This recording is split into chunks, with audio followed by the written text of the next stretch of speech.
Number 5 का third part P square plus 6p minus 16। Okay students, अब इसको factorise करना है। अब आप यहां पर बच्चों अगर ध्यान देंगे तो ये जो लास्ट वाला नंबर है करेक्ट 16, ये परफेक्ट स्क्वायर नंबर है।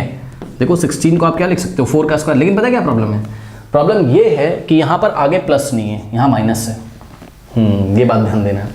जो आइडेंटिटी आपने पढ़ी हुई है A square plus 2ab plus B square, A square minus 2ab plus B square, यहां पे देखिए लास्ट में जो बी स्क्वायर लिखा रहता है ना, यानी कि किसी नंबर का जो स्क्वायर होता है वो कैसा होता है, उसके आगे प्लस होता है, उसके आगे प्लस होता है। देखो दोनों आइडेंटिटीज में यहाँ प्लस, ठीक। लेकिन यहाँ पर क्या है, माइनस है। मतलब समझो अगर आप इसको ऐसा लिख भी दो पी स्क्वायर प्लस 6p और माइनस 16 को अगर आप 4 स्क्वायर लिख भी दो, है ना, तो बच्चों लास्ट में अगर परफेक्ट स्क्वायर नंबर आ भी रहा है लेकिन इसके आगे प्लस आता तब हम आइडेंटिटी के लिए सोचते। लेकिन क्या है, अभी देखो आइडेंटिटी में यहाँ पे प्लस है ना, लेकिन हमारे पास क्या है बच्चों, हमारे पास यहाँ पर क्या है, माइनस है। तो आप आइडेंटिटी के लिए तो नहीं जा सकते हो, ठीक। तो अब क्या करना है, अब आपको स्प्लिटिंग द मिडिल टर्म के बारे में सोचना है, करेक्ट। इसमें क्या करते हैं, मैं आपको कई बार बता चुका हूं, ध्यान दें बच्चों। ये जो मिडिल टर्म लिखा होता है आपका, करेक्ट, ये जो यहां पर मिडिल टर्म लिखा होता है आपका 6p और कैसा है, प्लस का साइन के साथ आपको ध्यान देना है, ठीक। तो बच्चों प्लस का 6 लिखा हुआ है, ठीक, ध्यान दें, प्लस का 6 लिखा हुआ है। ऐसे दो नंबर आपको सोचने हैं जिनका एडिशन करने पर कितना आना चाहिए, +6।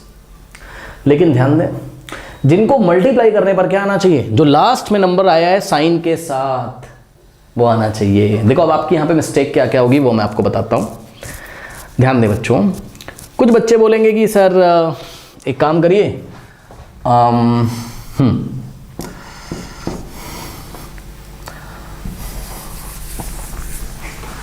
कुछ बच्चे बोलेंगे सर 8 और 2 ले लीजिए, है ना, 8 + 2। अब पहली बात तो प्रॉब्लम है 8 + 2 तो क्या होता है 10, 6 तो आएगा नहीं, तो ऐसा नहीं हो सकता। हालांकि आप एक चीज देख सकते हो 8 × 2 क्या होता है 16, मल्टीप्लाई करने पर 16 आ रहा है, ऊपर से हमें -16 चाहिए, आंसर क्या आ रहा है +16, 8 × 2 +16, नहीं हो सकता है, 8 और +2 तो नहीं होगा, ठीक। अब क्या करें सर, अब आप सोचो बच्चों, यहाँ पर होगा तो 8 और 2 ही, क्योंकि 8 × 2 = 16 होता है ना।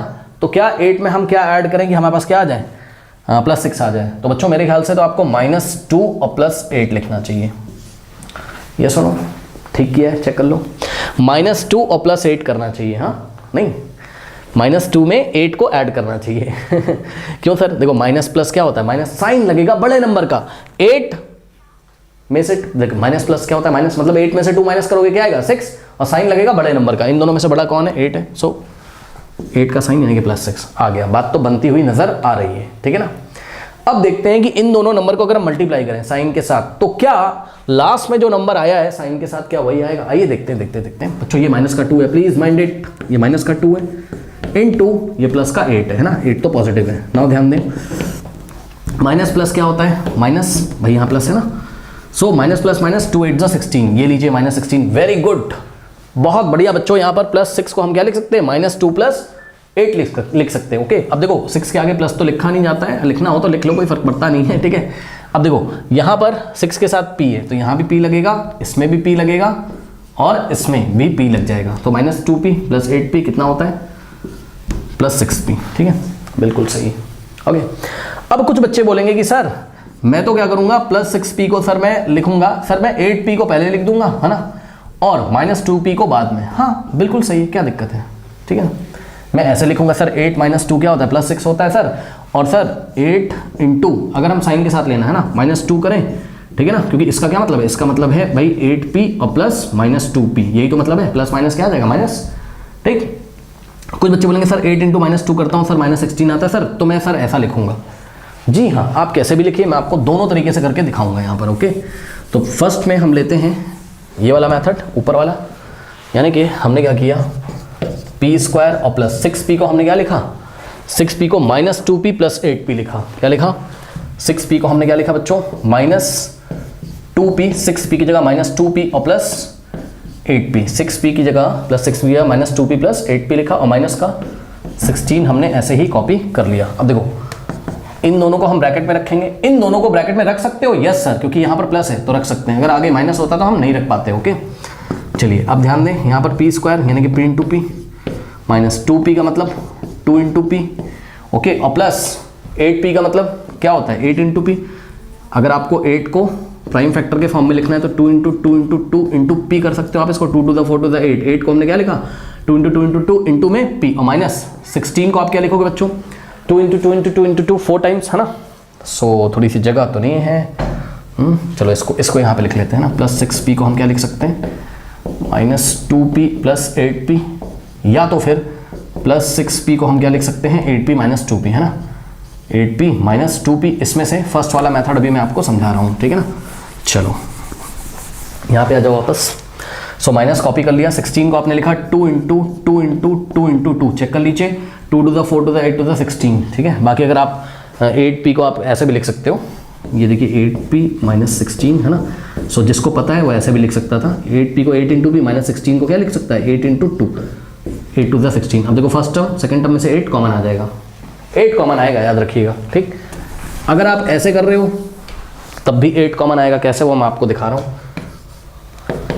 इन दोनों में से यहाँ p है यहाँ p है, p कॉमन हो जाएगा, ब्रैकेट में फर्स्ट टर्म में p बचेगा माइनस सेकेंड टर्म में 2 बचेगा, नाउ प्लस। अब ध्यान दो यहाँ पर बच्चों फर्स्ट टर्म में क्या है 2, यहाँ भी 2, एक 2 बाहर आ गया, इनटू यहाँ पे 2 फिर से 2, ओके फिर से 2, और यहाँ पर फिर से 2, तो फिर से 2 कॉमन आ गया, आप कुछ कॉमन नहीं आएगा, यहाँ p बच गया फर्स्ट टर्म में, minus 2 into two into to चला गया है 2। आपने देखा बच्चों बाहर 2 इंटू टू इंटू टू यानी कि 8 आ गया, 2 टू द 4 टू द 8 आ गया, डायरेक्ट भी आप कर सकते थे। सो नेक्स्ट ब्रैकेट में नेक्स्ट स्टेप में p, और यहाँ कुछ नहीं यानी कि इंटू p माइनस 2 और plus 2 to the 4 to the 8, so 8 into, और ब्रैकेट में क्या है यहाँ पर p माइनस 2 है, करेक्ट, ये ऐसा हो गया। नाउ फर्स्ट टर्म में p माइनस 2, सेकेंड टर्म में क्या है p माइनस 2, सो p माइनस 2 यहाँ से कॉमन आ जाएगा, और फर्स्ट ब्रैकेट में आपके पास फर्स्ट टर्म में क्या बचेगा p और प्लस सेकेंड टर्म में क्या बचेगा 8, ये लीजिए कर्ली ब्रेसेस हटाकर हम नॉर्मल ब्रैकेट लगा देंगे, तो आपके फैक्टर आ गए p minus 2 p plus 8, okay.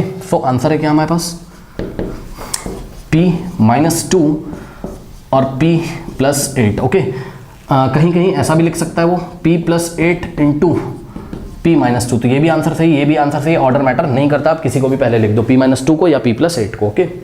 Copy करिए, कॉपी करिए स्टूडेंट्स, फिर मैं आपको नेक्स्ट मेथड करके दिखाता हूँ, ओके। कॉपी करिए प्लीज, कर लिया, चलो अब देखो, अब देखिए बच्चों, अब हम आगे यहाँ पर क्या करने वाले हैं, ओके। देखिए स्टूडेंट्स, अब हमने क्या किया, ये p स्क्वायर को हमने कॉपी किया और प्लस 6p को इस बार क्या लिखा आपने 8p माइनस 2p लिख सकते हो, 8p मतलब 8 हो गया positive, plus 8p minus 2p, okay. तो 6p को आपने लिखा 8p माइनस 2p और माइनस 16, ओके स्टूडेंट्स। तो अब क्या करेंगे, इन दोनों को ब्रैकेट में कर सकते हो बट इन दोनों को नहीं कर सकते हो क्योंकि यहाँ माइनस है, अब आपको माइनस कॉमन लेना पड़ेगा, ओके। सो हमने क्या किया, हमने p स्क्वायर प्लस 8p को हमने ब्रैकेट में लिखा इन दोनों को, और इन दोनों में से इसमें और इसमें से हमने माइनस कॉमन ले लिया। जैसे ही आप माइनस कॉमन लोगे बच्चों, 2p कैसा था पहले नेगेटिव, अब कैसा हो जाएगा पॉजिटिव, ब्रैकेट के अंदर क्या आ जाएगा 2p के सामने प्लस 16, पहले नेगेटिव था क्योंकि माइनस कॉमन ले लिया, साइन चेंज हो जाएगा, सो प्लस 16 हो जाएगा, ठीक है। ये नाउ अब ध्यान दें बच्चों, 2p के आगे प्लस तो लिखा नहीं जाता तो हम नहीं लिखेंगे, आपको पता है 2p के आगे कोई साइन नहीं मतलब पॉजिटिव है, ठीक। नाउ p स्क्वायर को आप लिख सकते हो p इंटू पी और प्लस 8 को 2 इंटू टू इंटू टू मत लिखो इस बार क्योंकि फर्स्ट टर्म में कोई नंबर तो है नहीं, है ना, तो 8p को आप सिंपली 8 इंटू पी लिख दो, ठीक, माइनस। अब बच्चों यहाँ पे देखिए 2 इंटू पी लिखेंगे 2p को, है ना, और प्लस 16 को अब आप 2 इंटू 8 लिख दो, अब पूरा 2 इंटू टू इंटू टू मत लिखो, 2 8 द 16 क्योंकि ओनली 2 कॉमन आएगा, ठीक है ना। चलिए अब देखिए फर्स्ट टर्म में क्या है p, सेकेंड टर्म में क्या है p, ठीक। सो p आ जाएगा कॉमन, ब्रैकेट में फर्स्ट टर्म में बचेगा p और प्लस सेकेंड टर्म में बचेगा 8, और यहाँ पर माइनस है, फर्स्ट टर्म में 2, सेकेंड टर्म में 2 आ गया कॉमन, ब्रैकेट में बचेगा p और प्लस 8, ओके। अब आप देख सकते हो ये हुआ p इंटू पी प्लस 8 और ये हुआ minus 2 into P plus 8, first term में p प्लस 8, सेकेंड टर्म में p प्लस 8 कॉमन हो जाएगा, सो p प्लस 8 हो गया कॉमन, और फर्स्ट टर्म में बचेगा क्या p और माइनस सेकेंड टर्म में बचेगा क्या 2, ओके। ये देखिए, सो p plus 8 into p minus 2, correct students, p plus 8 into p minus 2 is your final answer, ठीक है बच्चों। सो प्लीज नोट कर लीजिए।